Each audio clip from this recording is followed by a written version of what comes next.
வணக்கம் நண்பர்களே, இப்போ இந்த வீடியோவை பாருங்களேன். 80% இந்தியர்களுக்கு விட்டமின் டி குறைபாடு இருப்பது உண்மையா? ஆமா, எலும்பு வலி, களைப்பு, தசை பலவீனம் இது எல்லாமே விட்டமின் டி டெஃபிஷியன்சி இருக்கிறதுனால தான். இப்ப இருக்கிற லைஃப் ஸ்டைல்ல சூரிய ஒளியில போயிட்டு நம்ம ஸ்கின் எக்ஸ்போஸ் பண்றது கிடையாது. நான் கோல்டு வினர் ஆயிலுக்கு மாறணும்னு ரெக்கமெண்ட் பண்றேன். ஏன்னா இதுல விட்டமின் டி இன் எஃபெக்டிவ் ஃபார்மான விட்டமின் D3 இருக்கு. இதெல்லாம் உண்மையா? சிம்பிளா சொன்னா, இந்த ஆயிலில் இந்த நியூட்ரியன்ஸ் எல்லாமே இருந்தாலும் அதெல்லாம் நமக்கு கிடைக்குமாங்கிறது ஒரு கேள்விக்குறி தான்.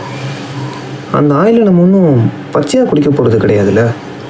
எத்தனையோ நியூட்ரியன்ஸ் இருக்கிற எந்த ஒரு ஆயிலாக இருந்தாலும் அதை நம்ம 200 டிகிரி செல்சியஸில் ஹீட் பண்ணும்போது அதில் இருக்கிற நியூட்ரியன்ஸ் எல்லாமே டீநேச்சுரலைஸ் ஆகும்.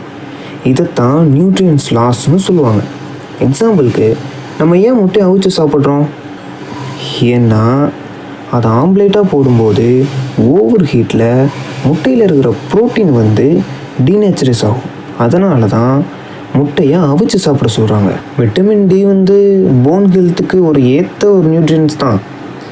ஆனால் அதோட பெஸ்ட்டு சோர்ஸ் சன்லைட் தான். ஒரு நாளைக்கு மேக்ஸிமம் 10 to 15 மினிட்ஸ் நம்ம சன்லைட்டில் இருந்தாலே போதும்.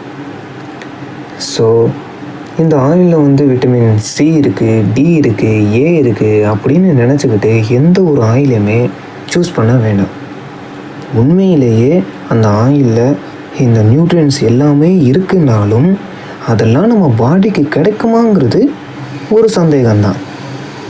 அதே மாதிரி இன்னொரு விஷயம் என்னென்னா, நம்ம எந்த ஒரு ஆயிலையுமே ஒரே ஒரு தடவை தான் ஹீட் பண்ணணும். அகைன் அதை ரீஹீட் பண்ணும்போது அந்த ஆயில் ஒரு பாய்சனாக மாறுறதுக்கே வாய்ப்பு இருக்குது. இதனால தான் வெளியில் கடையில் வாங்கி சாப்பிடாதீங்கன்னு சொல்கிறாங்க.